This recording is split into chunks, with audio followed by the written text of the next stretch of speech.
একে পৰিয়ালৰ দুই ককায়েক ভনীয়েকে পালে নিৰাপত্তা বাহিনীত চাকৰি।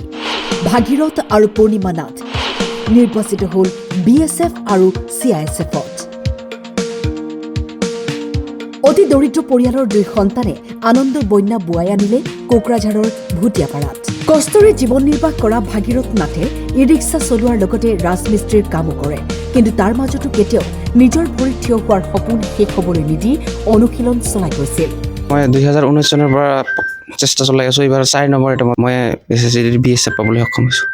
মই ই ৰিক্সা চলাওঁ আৰু লগতে ৰাজমিস্ত্ৰী কামো কৰোঁ আৰু ইয়াৰ উপৰিও ৰাতি ক্লাছ কৰিছিলোঁ, ৰাতিপুৱা পঢ়িছিলোঁ, অনুশীলন কৰিছিলোঁ SSCDৰ কাৰণে। তেওঁৰ ভগ্নী পূৰ্ণিমা নাথেও ঘৰৰ কাম কাজ আৰু পথাৰত কাম কৰাৰ লগতে পঢ়া শুনা আৰু অনুশীলন অব্যাহত ৰাখি জীৱনত আগবাঢ়ি যোৱাৰ সপোন দেখিছিল। বহুত ভাল লাগিছে। আজি মই ভুটিয়াপাৰা গাঁৱৰ পৰা প্ৰথম CISF হিচাপে নিৰ্বাচিত হৈ বহুত আনন্দিত। মই আজি ৰাতিপুৱা ডেইলি মই ফিল্ডত গৈছিলোঁ, আহি নিজৰ কামখিনি কৰি ঘৰৰ কাম কৰি পথাৰলৈ গৈছিলোঁ, আহি আৰু আকৌ ঘৰৰ কাম কৰি কিতাপ পঢ়িছিলোঁ।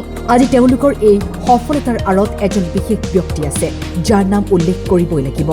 ভুটিয়াপাৰা ফিজিকেল একাডেমীৰ মুখ্য প্ৰশিক্ষক উপেন্দ্ৰ চন্দ্ৰ নাথে অঞ্চলটোৰ যুৱক যুৱতীসকলক বিনামূলীয়াভাৱে কোচিং কৰি অহাৰ বাবে আজি এই গাঁওখনৰ যুৱক যুৱতীয়ে নিজৰ লক্ষ্য বাছি ল'বলৈ সক্ষম হয়।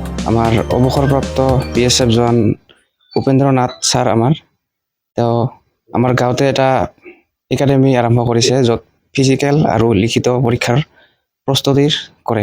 তাতে আমি গৈ অনুশীলন কৰি লাভ কৰিছোঁ। আমাক ছাৰে 1 টকা নলোৱাকৈ বিনামূলীয়াকৈ নিস্বাৰ্থে আমাক পঢ়ুৱাইছে। লিখিত পৰীক্ষাই ছাৰে আমাক পঢ়ুৱাইছিলে, ক্লাছত যিবিলাক পঢ়ুৱাইছিলে সেইখিনি আহি মই ঘৰত ভালদৰে চাইছিলোঁ আৰু পঢ়িছিলোঁ। মই সকলো বন্ধু বান্ধৱীক আমাৰ ফিজিকেল একাডেমীত আহিবলৈ আহ্বান জনাম, যিহেতু আজিকালি প্ৰশিক্ষণ নলোৱাকৈ চৰকাৰী চাকৰি পোৱাটো বহুত টান। গতিকে সকলোৱে যাতে আমাৰ ভুটিয়াপাৰা ফিজিকেল একাডেমীত আহি মই 2023 চনত অৱসৰ লোৱাৰ পিছত মই এই অঞ্চলত দেখিছিলোঁ বহুত যুৱক যুৱতী এনেই ঘূৰি ফুৰা বা বেচলেছ কিছুমান কামত লাগি থকা দেখা পাইছিলোঁ। তাৰপিছত মই ভাবিছিলোঁ যে এইটোক মই অলপ চেঞ্জ কৰিব পাৰোঁ নেকি বা পৰিৱৰ্তন এটা আনিব পাৰোঁ নেকি। যিহেতু মই এইটো লাইনৰে মানুহ, যিটো কিবা প্ৰশিক্ষণ দিব পাৰোঁ বা পঢ়াব পাৰোঁ, গতিকে মই এটা সৰু পদক্ষেপ লৈছিলোঁ। ল'ৰা ছোৱালী কিছুমানক মাতি পেলাই আৰম্ভ কৰিছিলোঁ। তো তেতিয়াৰ পৰাই মই এই পদক্ষেপটো ল'লোঁ। তাৰপিছত লৈ চালোঁ ল'ৰাখিনি বহুখিনি আগুৱাই গ'ল আৰু যোৱাৰ পিছত আৰু কৃতকাৰ্য হ'বলৈ আৰম্ভ কৰিলে। আজি এইটোৰে পৰিণাম এই দুজন মোৰ শিক্ষাৰ্থী আজি উত্তীৰ্ণ হ'বলৈ সক্ষম হৈছে। দুজনে অত্যন্ত ভাল চিৰিয়াছ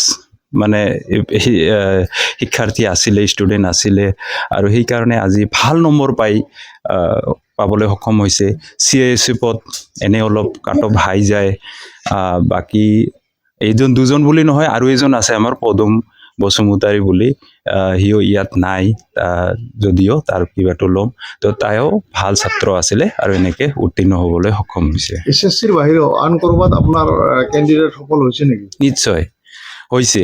যোৱা আছাম পুলিচৰ ৰিক্ৰুটমেণ্টত এজন আমাৰ একাডেমীৰ পৰাই উত্তীৰ্ণ হৈছে, জইন কৰিলে আৰু এতিয়া ট্ৰেইনিং কৰি আছে।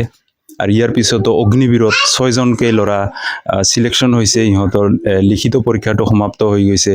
এতিয়া শাৰীৰিক পৰীক্ষাৰ কাৰণে 10 ফেব্ৰুৱাৰীত ইহঁতে যাব আৰু ইহঁতে শাৰীৰ চৰ্চা কৰি আছে আৰু মই ভাবোঁ কৃতকাৰ্য হ'ব। ইয়াৰ উপৰিও আৰু এজন TA আৰ্মিত চিলেকশ্যন হৈছে 18 জানুৱাৰীত। তাৰ লিখিত পৰীক্ষা আছে। মই ভাবোঁ সিও এইটোত ছাকচেছ হৈ যাব বুলি।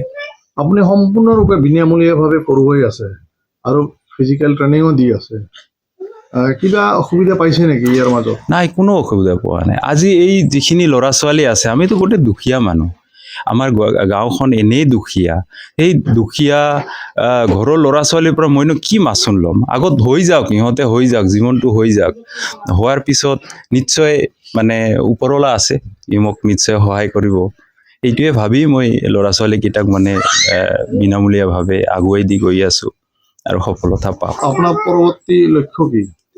পৰৱৰ্তী লক্ষ্য মই এইটোৱে ক'ম যে এই আমাৰ গাঁৱৰ পৰা মই এইটো অঞ্চলত যাম, এইটো অঞ্চলৰ পৰা ডিষ্ট্ৰিক্টলৈ যাম, গোটেইখিনি ল'ৰা ছোৱালী আহক, যোনে মানে এই মানে লাইনত যাব খোজে, এইবিলাক পৰীক্ষা দি উত্তীৰ্ণ হৈ কিবা এটা ঘৰখনক ছাপৰ্ট দিব খোজে, মই আহ্বান জনাম ইহঁতে আহক, আহি পেলাই মানে নিজে প্ৰশিক্ষণ লওক আৰু নিজে নিজে আগুৱাই যাওক। মই সেইটোৱে কিবা লৈছোঁ, পদক্ষেপটো মই এইটোৱে এনলাৰ্জ কৰিব খোজোঁ, মই বঢ়াব খোজোঁ আৰু চবেই বাঢ়ি যাওক, আগবাঢ়ি যাওক, সেইটোৱে।